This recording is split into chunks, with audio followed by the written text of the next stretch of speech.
remember to buy a copy of your favorite books from the Cheeky Merchants. If we don't have it, we'll source it for you, but we'll definitely find the book for you. Oh, hello, cheeky natives. Hey, Dr. A, how you doing? I'm good. It's a cold Wednesday in South Africa, but I know that this conversation is going to fire me up and keep me warm. So I'm really excited. How are you, Little Khanol? I'm doing well. I'm really excited because I was thinking, oh my gosh, what an honor it is to have our first Brazilian on our podcast, which is really exciting. And like, also not just any Brazilian, right? So I'm very excited about that. Let's go ahead and introduce our guest. Djamila Ribeiro is a philosopher, an essayist, an editor, and one of the most influential leaders in the Afro Brazilian women rights movement. And she's also a professor and she's in South Africa. And we thought, hey, what can we do if we can't talk to the coolest? Hello, Djamila. How are you doing? Hello, Leto Conolo and Alma. I'm good. Better now, having the opportunity to talk to you both. Thank you. We're really so excited to have you and discuss the seminal work, which is Where We Stand. Yes, Where We Stand, which is my first English translation. This book was published last year in United States, but originally this book was published in Brazil in 2017. So you were talking about language, so I think it's important to say how difficult it is for a Brazilian speaker to have work translated into English. So it was a long journey to have this book available in English, and I'm very excited. It's also quite interesting, right? Because Brazil is said to be one of the largest population of African descent outside of the continent, right?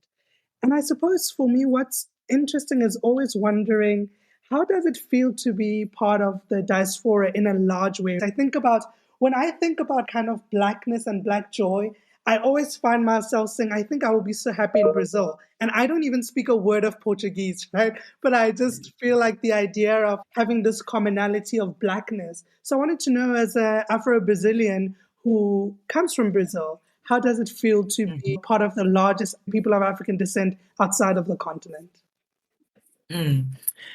So in Brazil, the context can be very complicated because Brazil was the last country in America to end slavery. And after that, there are not any kind of reparation policies for Black people. And then they encouraged white Europeans to come to Brazil to work and actually to accomplish a politic that you call whitening politics in Brazil, whitening policy in Brazil.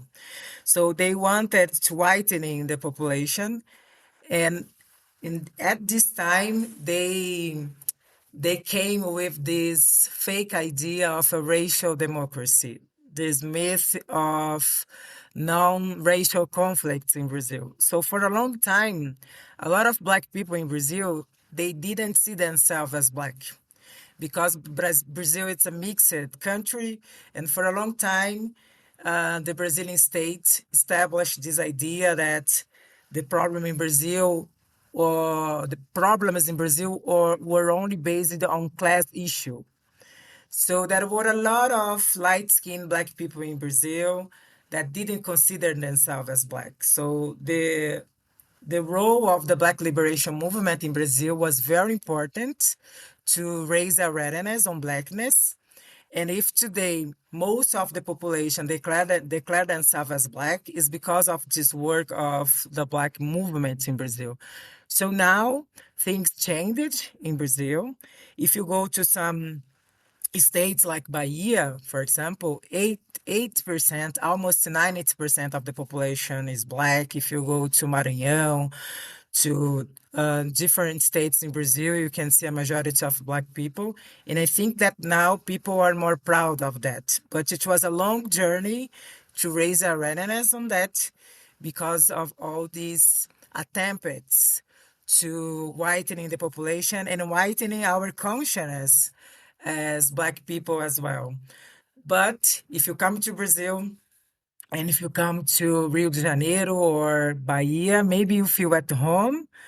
But if you travel to the south, I don't know too much because there are more white people there. Depends because Brazil is a huge country. But I guess that now due to the work of Black Liberation Movement, we are in a completely different moment in our country, which is very good to see more Black people proud of their Blackness and more Black people being visible in Brazil. Because although we are the majority, there were a lack of Black people in television in the past or publishing books. So things changed now in Brazil, and it's very good to see more Black people, the young Black people, more proud and fighting and being more visible. So I think that's really important, Jim, because it makes me think of just in reading your book, I think a lot about what you're saying, the fact that Black people are in many ways they set they're the cultural tastemakers. I think I listened to something where you were speaking about how Black people's culture in Brazil, so the carnival, the things that get commercialized and that seem to represent Brazil, people want the culture but don't want the people that go with the culture or the people from whom the culture emanates. And I think so much of the work that you do and where we stand is to rise against the erasure of the people for whose culture is what's seen to set the country's taste or the tastemakers, for lack of a better word, but who are then continuously erased, right? Particularly Black women. So I wanted to speak a little bit about what work you were trying to, or what you wanted to achieve in writing Where We Stand for that group of people whose culture is always going to be enjoyed and taken, but whose history is always ignored and almost thrown to the back. Mm-hmm. Yeah, this is a great question because the issue of cultural appropriation need to be, acknowledged. Yes, we have to address this kind of issue, especially in Brazil, because people who lives abroad, people from other countries, when they listen the word Brazil, think about carnival, they think about caipirinha, they think about uh, cultures that come from Black people. So that was a very important Black feminist in Brazil, Lélia Gonzalez, that she used to say that the Brazilian society is neurotic. At the same time that they put the culture from Black people as the Brazilian culture, and they continue to deny rights to Black people. So this thing was very important to address, especially in a country like Brazil, because when you say that carnival is a Black culture, they will say no, it's a Brazilian culture.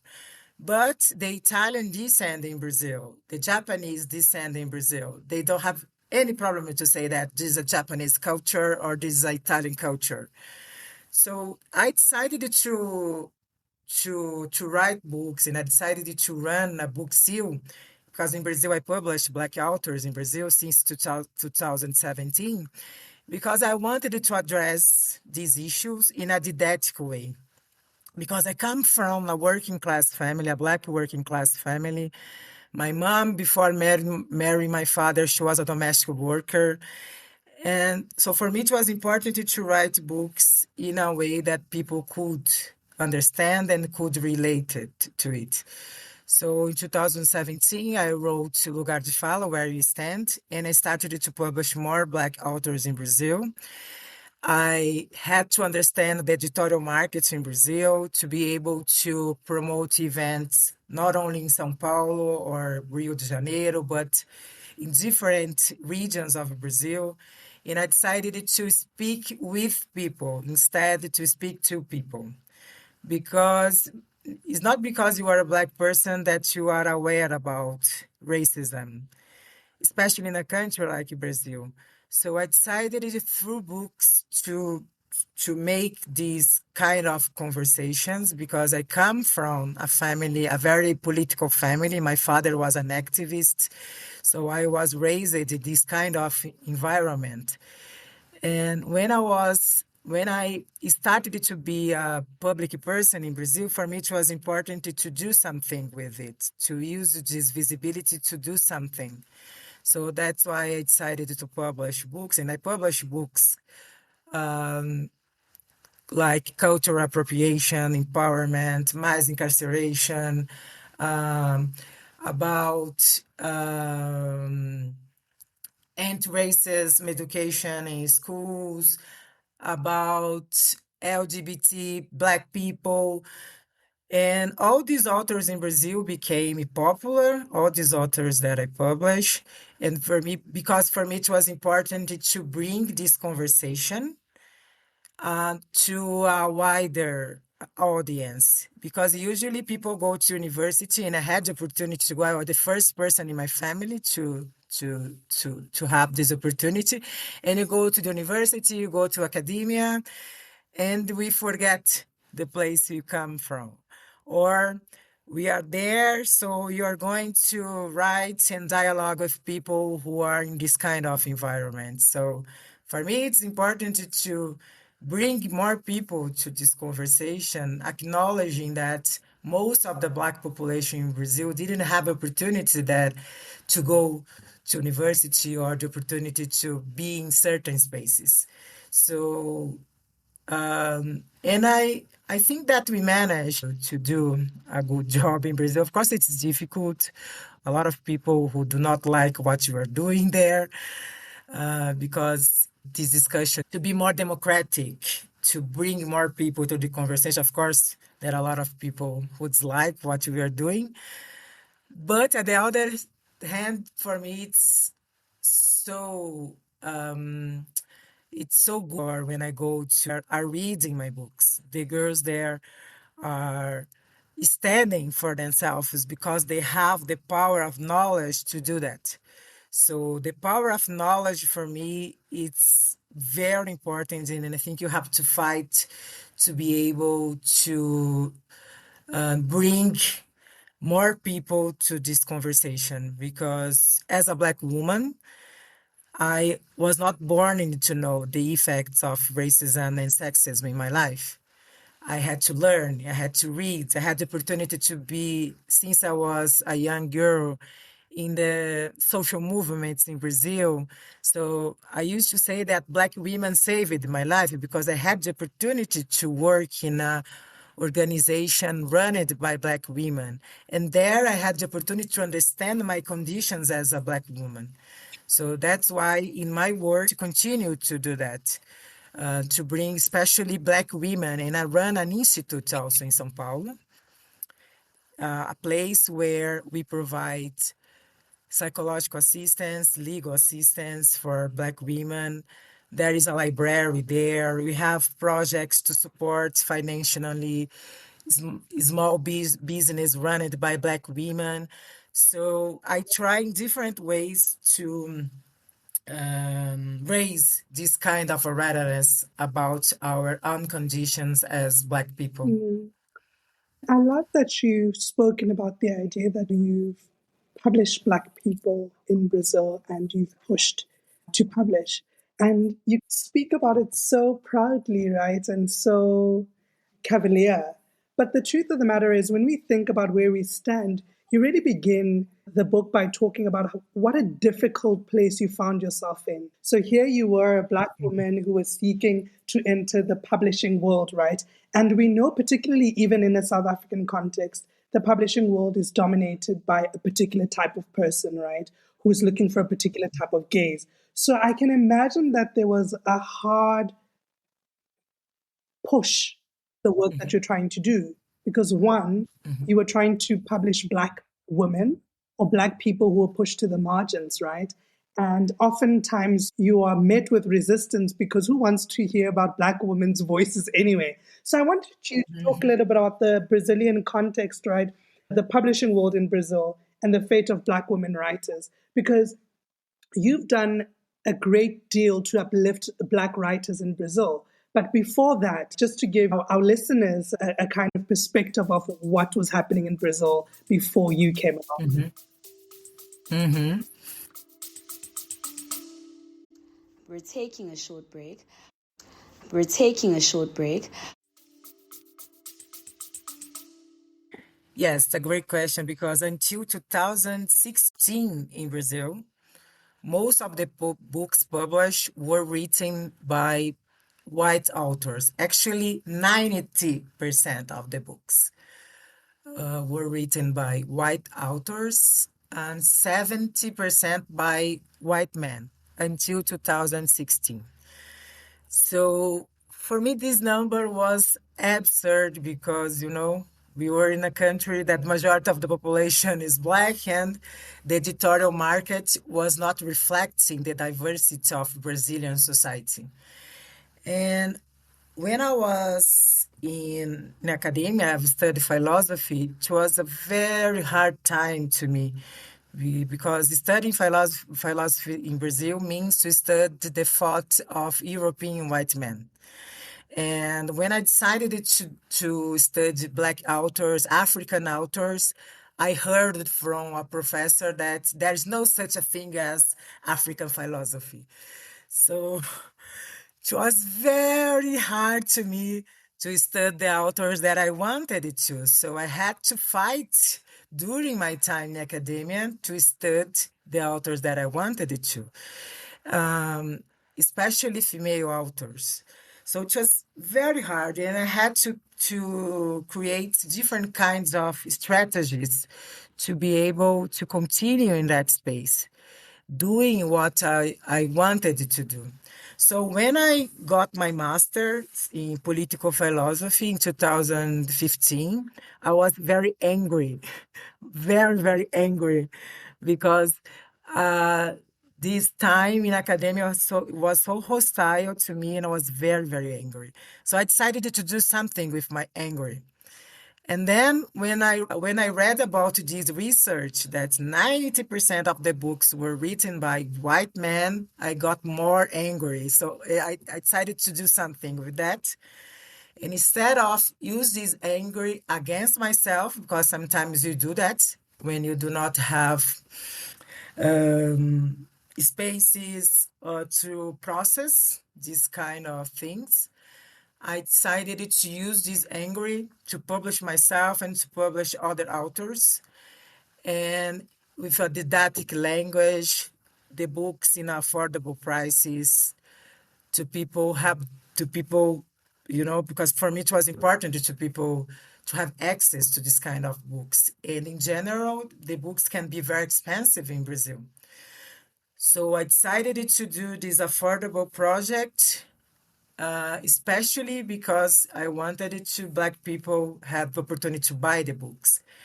And I am this kind of person that I don't have any problem for ask for money for people who have money. So I decided to ask money to people. Oh, do you want to support this project? So what about, buying books to distribute to these people who are coming to this book launch? So I did that several times in Brazil. So we distributed books in the events, in the book launches. I decided to organize book events in public spaces, not only bookstores, because sometimes people can feel intimidated to go to certain places because they are not used to go different neighborhoods of São Paulo, not only downtown, but also in poor neighborhoods, in different states of the country. So actually, I was carrying the books in my luggage, and traveling to speak with people. So, but to do that, I had to study the editorial market. I had to understand how the things were to be able to hack this system. That's why I decided to do what I do, because I was very angry. It was very difficult to me in my time studying philosophy. It was very difficult after when I didn't find the books available in Portuguese, the books of the authors that I wanted to read. And in Brazil, to speak another language, it means that you have to afford an English course. You have to have money. It's an economic issue. Most of the Black population do not speak English because they cannot afford. So it's important to have these books available in Portuguese. So I really had to fight for that.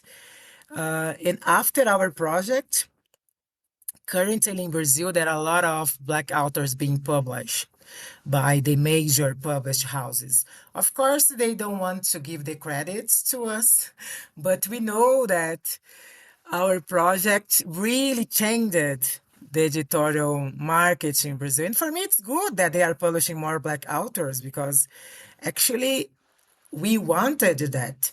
But I think it's important to highlight that this project is an independent project, and I have to fight a lot to be able to keep this project, to support financially this project for a long time. But we did. And after I published myself, the major published house in Brazil invited me to publish with them. And I'm doing that since 2018, but I continued with my project. For me, it was very important to keep it. And it was hard to keep it because they wanted me to, no, now you are here in this major published house. Why you continue to do that? But for me, it was important, and I continue to do that. And actually, this year, I started a new project which is the Feminism from the Global South, that I intended to publish feminists from the Global South in Brazil. That's why I really enjoy traveling around the world to meet more authors and feminists from different countries of the Global South.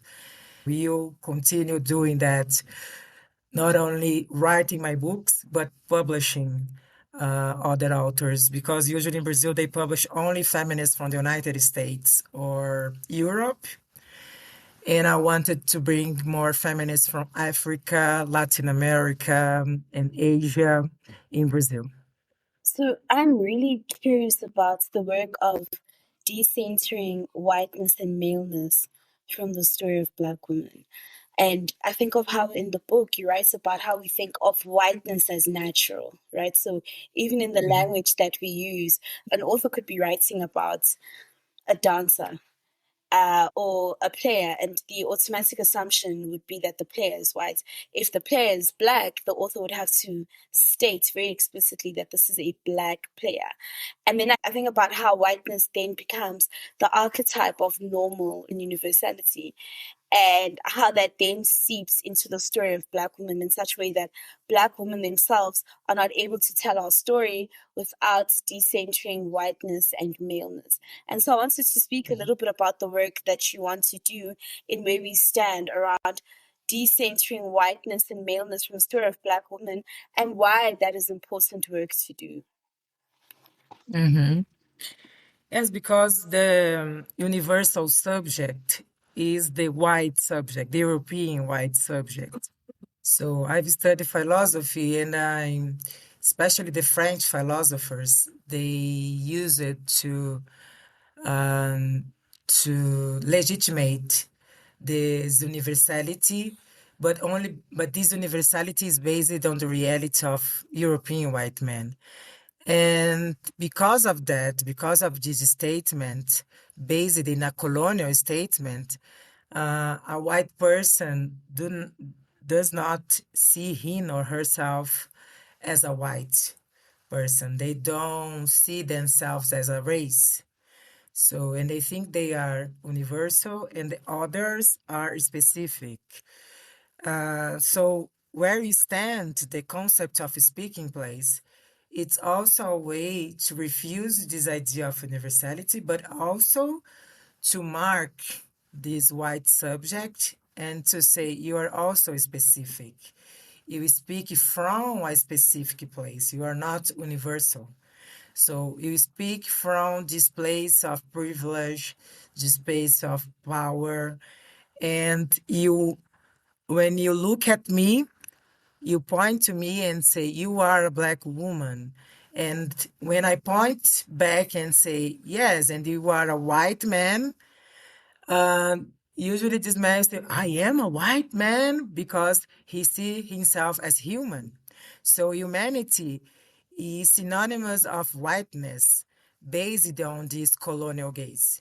So it's important to point out and say, you are also specific. You are also, whiteness is also an identity. Masculinity is also an identity. And when we do that, we can have honest conversation, and we can understand the hierarchies of knowledge, the hierarchies of humanity that historically have been constructed by this colonial gaze. Otherwise, you think it's natural, that inequalities are natural, that inequalities are not built on oppressions against other groups. And I think that's why this book um, became so popular in Brazil, in a good way, in a bad way, because the white men in Brazil, they became very angry of this book when I launched this book. Wow, you are saying that I'm not universal. You are saying that I'm I I am a white man, but you cannot talk about race. It's not about race, but of course it's about race, because race was used to separate people, and race are used by Europeans to dominate, to colonize Americas and Africa as well. Race was based to that. So you have to use race in order to discuss this, and in order to confront all these assumptions that they created based on race. So that's why this concept for me is so important, because you are refusing the universality, but also saying that white people, they are specific. Or usually a white person can look at me and say, you are different from me. But when I say back, but you are also different from me, why are you putting yourself as the norm? That it's important to say that you are mutually different. So when I say that, I'm refusing this universality, and I say, you are a white person, I am a Black person. We are mutually different. So what are the consequences of coming from this specific speaking place? As a Black woman in Brazil, it means less opportunity. It means more violence. It means to in a place of completely invisibility sometimes. So it's important to make visible these realities that come from these places. Otherwise, you think that we are all human beings, we are all in the same boat, we are all, no, it's important to make it visible, to be able to change things. If I don't have data about the reality of Black women in Brazil, how can I change this reality? Mm. If I do not have, informations about the reality of Black women in Brazil, how can I create emancipatory way out to this reality? It's very important to name it. So, and that's why I think this concept is so important, but not only name the reality of Black people, but also name the reality of white people. I love that so much. And I was thinking about the direct translation of the Portuguese of the title of your book, which directly translated would be a place of speech. And I thought that was so powerful because it speaks about locality, right? And positionality, Yeah. right? And I think where we stand, or this concept of speaking place, is obviously a Brazilian context, but not outside of Brazil. And I was really fascinated to think about, oh my gosh, yes, a place of speech, right? So you speak from a place of privilege or a place of Mhm. maleness or a place of cisness. And I was like, wait, it's speaking place, but actually a place of speech sounds so much more powerful because it creates a location, it creates a Mhm. positionality. And I wanted to find Mhm. out why it was important for you to essentially write where we stand in order to name this place of speech, right? Because I think it does so much more than just this idea of universality, right? It also, Audre Lorde often says, it is not our differences that divide us. And so it's the idea of the other, as you speak about the other of the other. So it's understanding that Black women in Brazil face a particularity, a particular discrimination, a particular power struggle than particularly Black men, for instance, and how important that was. I wanted to speak a little bit about speaking place and why it was important for you to essentially, I feel like where we stand is part manifesto, part history, part memoir. It feels like such a rallying call. And I think you're not only speaking to Brazilian women, you're also speaking to all of us who are pushed to the margins outside of Brazil. And I wanted to speak a little bit about speaking place and some of the misconceptions that people may have about it. And I wanted to give you, the author, an opportunity to say, okay, when I was talking about a place of speech or a speaking place, this is what I meant. Misconceptions about that. People, white people especially, saying, oh, now because I am white, I cannot talk about racism. I cannot, it's not my speaking place, or it's not my speaking place, so I'm not going to do anything to change that. And it's not about that. In the book, I explain that. And it's funny how people, they don't read the book. They didn't read the book and wanted to talk about the book. So there were people that understood the concept as a way to stop a conversation, or just to say who can speak or not. And I usually say, I usually respond to that saying, no, actually it was the colonial system that decided who can speak or not. So when I am saying, addressing this issue, I'm saying that there was a system that historically erased people who came from other speaking places. This is the issue. And that's why it's so important to address this kind of concept, because in a first way, it's a way to understand all this historical erasement of Black people, indigenous people in Brazil. So in concrete, for instance, why when I was a child, I didn't study about the Brazilian history through the perspective of Black people? This is a question that we need to pose. Why, when I was a child, it was impossible to my father to find books written by Black people? So historically, the colonial system decided who could speak or not. When I address this concept, I am acknowledging that and saying it's important to bring more voices. It's important to acknowledge this plurality of voices, to confront the imposition of a unique voice. And this unique voice is the voice of the colonial gaze, the male and colonial gaze. So, and it's not that a white person cannot discuss about racism. It's not about that. This white person can and should discuss about racism, but this white person will discuss from a different place than mine.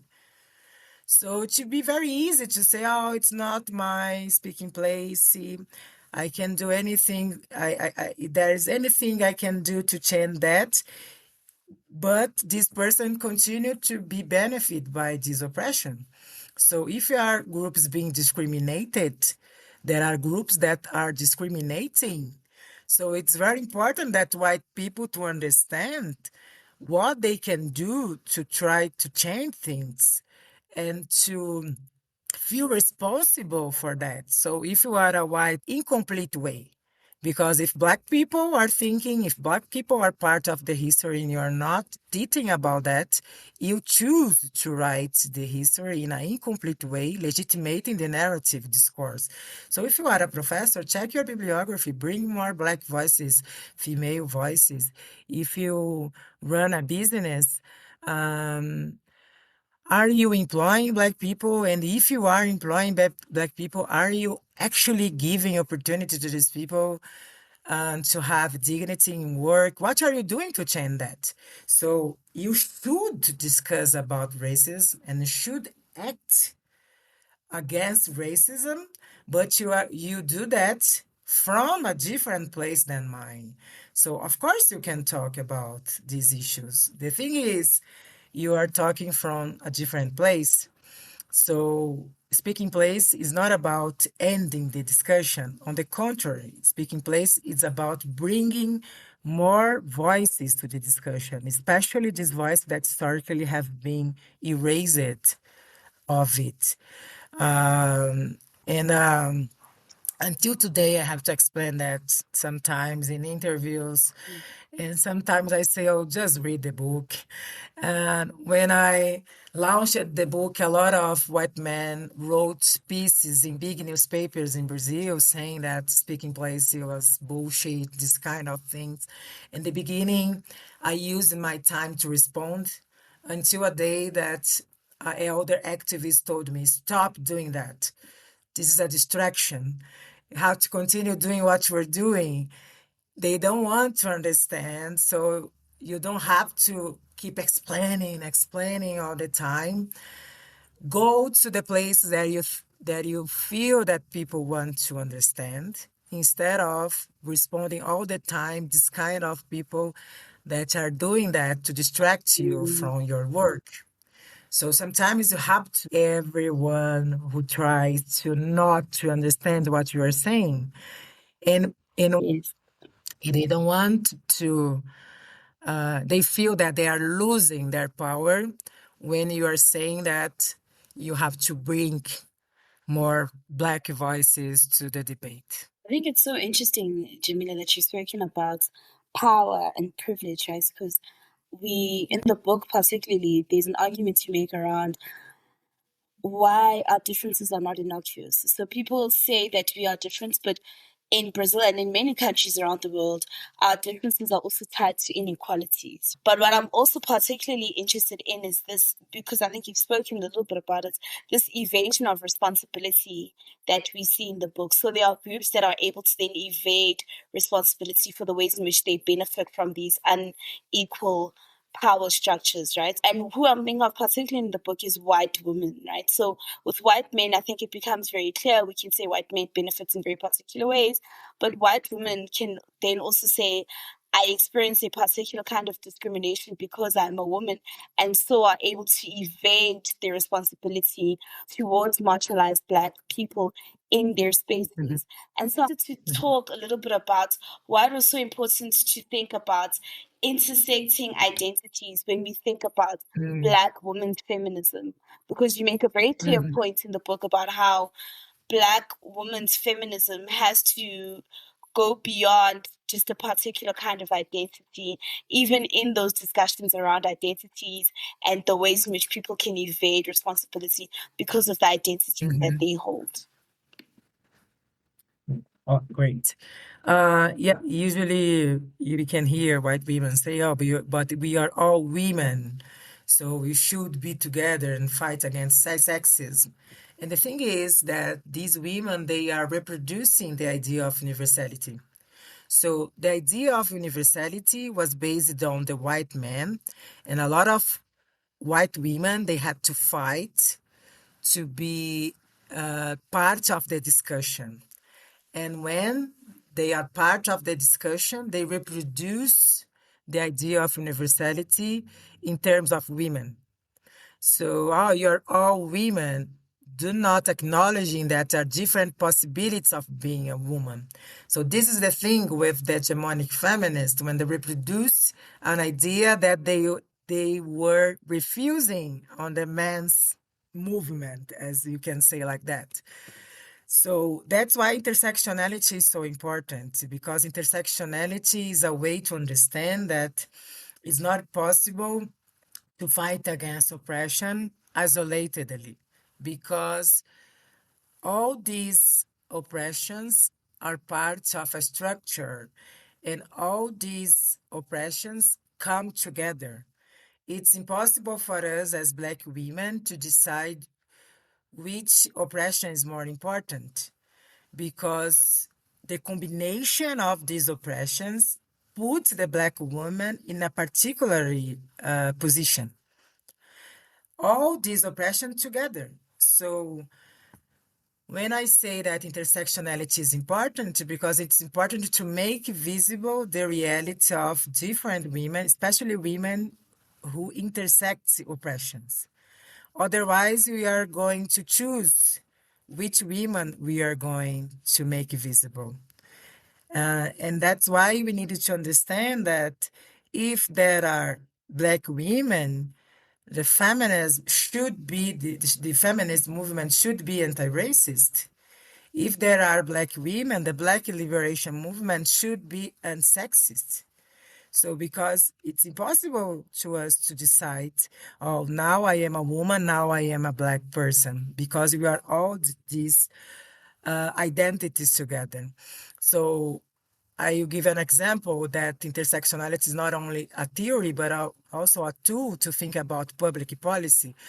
In Brazil, in 2016, the Maria da Penha law, which is the law that criminalized domestic violence, completed 10 years in 2016. And they released the research at that time about the reality of women in Brazil. And the results are very impressive because in 10 years of Maria da Penha law, there were a decrease of 10% of violence against white women. So the policymakers thought, oh, it was a good policy. There were decrease. But in the same period, in the same 10 years period, there were an increase of 55% of violence against Black women. So what are the answers to that? Because maybe they didn't think about the reality of Black women when they were making this public policy. Because it's not enough to say to a Black woman in Brazil, go to a police station and do a report. Because most of these women live in favelas, they live in poor areas. Most of these women, they don't have money to the public transportation to go to a center that provides assistance for them many times. So if you do not make visible the reality of Black women in order to benefit these women will continue to be invisible and invisible for policymakers. So that's why this research was very important at that time, the research called Map of Violence, to show to the policymakers that intersectionality is not about only a theory. It's about to make visible the reality of different possibilities of being a woman. Otherwise, they will continue to choose the white woman as the reference, the white woman as the reference of humanity, the white woman as the reference of woman. So intersectionality is important to confront the invisibility of this universality. And is to say that me as a Black woman, I will live my experience of being a woman through race. It is important to make visible this reality in order to change this reality. So that's why I think intersectionality is the most important tool, especially in countries like Brazil, especially in countries where racism is a structure, to be able to understand these different possibilities of being a woman. And it's not about division. People say, oh, you are dividing the movement. You should be all together. And I say, on the contrary, capitalism, racism, sexism already divided the society, creating these positions. When we acknowledge the division, we are trying to change a division that was already made by these oppressions. It's on the contrary. I have to address the division to be able to transcend this division. It's not about it. If the society is already divided, You can see it. If you do not want to read the research and the intellectual works, you can see, you can watch when you walk on the streets that the society is already divided. And you have to address the division to be able to change this reality. I feel like I'm in church. I just want to be like, Amen. Yes. I've been thinking a lot about, I'm so grateful to think about translations because without translations, we wouldn't be able to have this conversation. I was wondering about what role you think translators play in conversations around language and particularly conversations around social justice.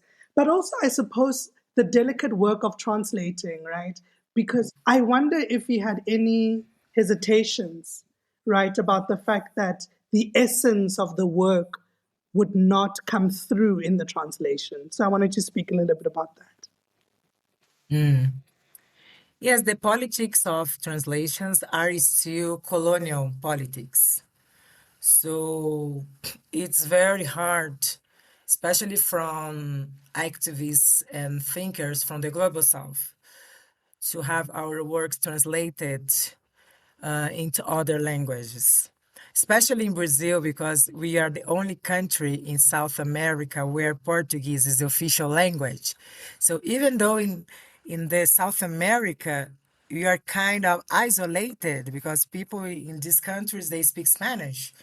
So can be a very hard task to have our works translated. That's why I decided to make a partnership with my editor in France because my first translation was into French in 2019. And I decided to make a partnership with her, Paula Nakaona. Her name is Paula Nakaona. And to say it's not only about me. I have all these projects, all these authors that I publish, and it's important to make international the project. So all the books that I publish in Brazil, I send to her, and she reads and she sees if it's important for the French contest, and then she publish. So until today, there are 7 authors from the Plural Feminism collections translated into French, and 3 because it for me it's very important to confront these politics of translations. But when for me, it's very important to have a Black woman in this place of translation. For me, it's very important to be able to have a translator that understands the work I'm doing. So in France, my editor is also my translator, and she's a Black woman, and she understands. So the reception of my books in France is very good because of the translation. And in English, I could follow the work of the translator. She's not a Black woman. She's an Indian woman who lives in the United States. And I have the opportunity to follow and to say things that I didn't like it, to say, I think you didn't understand. I think you should, chant this or chant that. But I know that I have this privilege to follow the translation. I know that most of the authors, they don't have, because also most of the authors maybe cannot speak English, for instance. So I could follow because I can understand in English. So can be a hard task. And I think it's important to try to find a good translator to your work. Otherwise, the reception will not be the way you expect. And it happened with different authors in history, especially women, female authors. Simone de Beauvoir, for example, she was a French philosopher, and the reception of her book in English was very bad in the beginning because the translator was a man who was not familiar with her work. So after years, they had to hire 2 women to translate her work into English again, and then the reception of the book was different. So I think you have to follow. That's why I always say to people, you have to understand about the editorial market. Study about that. It's important to you to have this knowledge, and in order to give suggestions, in order to show to the published house in this different country that you know what you are doing, that you follow the discussion, that that's not about to be grateful because you are being translated. It's about, yes, I can be happy because my work is being translated, but it's important to you to follow and to understand the discussion on that. Towards the end of the book, you write about how everyone has a speaking place. And I think so deeply about what we do with our speaking place as our legacy work, as our impact work. And so I wanted to pose a question to you. What legacy and impact do you wish that you'd leave behind, having used your speaking place or coming from your speaking place, in order to leave a particular legacy behind for younger generations of Black and also particularly Brazilian women as well? Well, for me, firstly, is to honor the women who had paved the way for us. Women who, like Lélia Gonzalez, Luisa Bairros, a lot of important Black women in Brazil who actually paved the way for my generation. So for me, firstly is to honor this legacy and to understand that I am a product of the social movement, a product of collective work. And for me, it's very important to say that because we don't do anything alone. I was the first person in my family to go to university due to public policies in terms of education, because the Black Liberation Movement fought for that. And if today in Brazil there are a lot of Black Brazilians studying in universities, is because of this fight. And I think the younger generation need to acknowledge that, to understand that it's a movement that started way before us. And for me, I had the responsibility to go on, to do something for my generation. And I think the legacy of this work that we are doing now is the legacy to be a bestseller in Brazil today. I am a bestseller. I am one of the authors who most sell books in Brazil.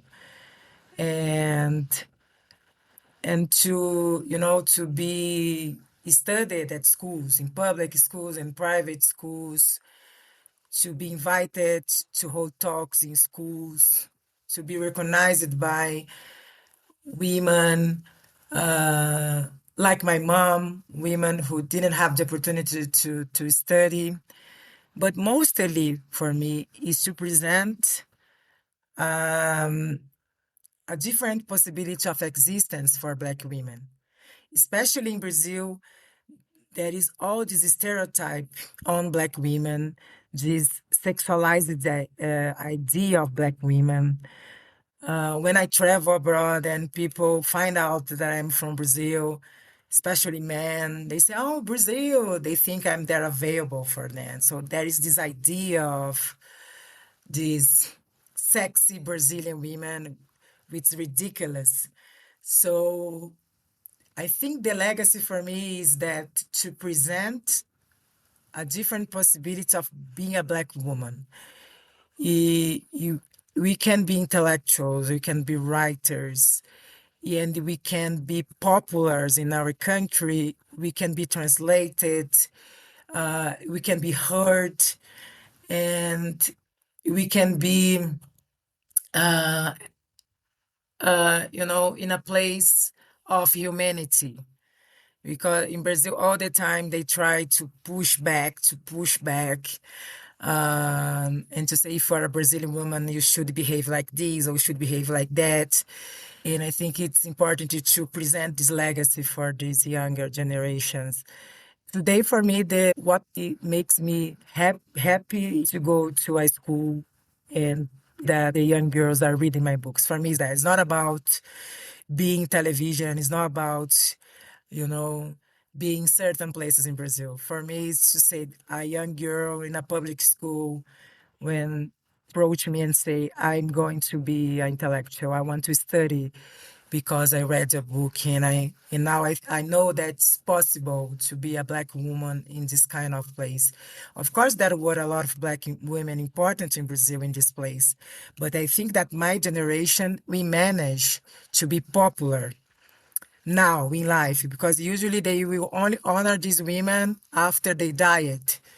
And I think that my generation of black women maybe is the first generation who are experiencing this kind of recognition. Djamila, I'm sure you can tell that both Alma and I had a wonderful time reading Where We Stand and learning more about the place of speech. Just for me, I wanted to know, how do you say the Portuguese title of the book? How do the actual title of the book, how do we say it in Portuguese? Lugar de fala. Lugar se fala. Lugar de fala. Lugar de fala. Yes, Ah, exactly. wonderful. Thank you so much. Very good Portuguese. It's been really wonderful to have you and to speak to you. And thank you. We hope that more of your books will be translated. I'm particularly interested in Letters to Your Grandmother. So I'm hoping that an English translation will come out so that I can. Spanish, French, and Italian letters to my grandmother. And I hope in English soon. Thank you so much, Djamila, for really teaching us about the speaking place and really empowering us about dismantling this universality that essentially we all have a place from which we speak and to be empowered by that speech. So thank you very much for writing the book Thank you. and also for this conversation, which has been really edifying. Oh, thank you. I really enjoy it. This exchange, for me, it was an exchange. Thank you so much. All Thank right, you. cheers. Until next time, we're outie.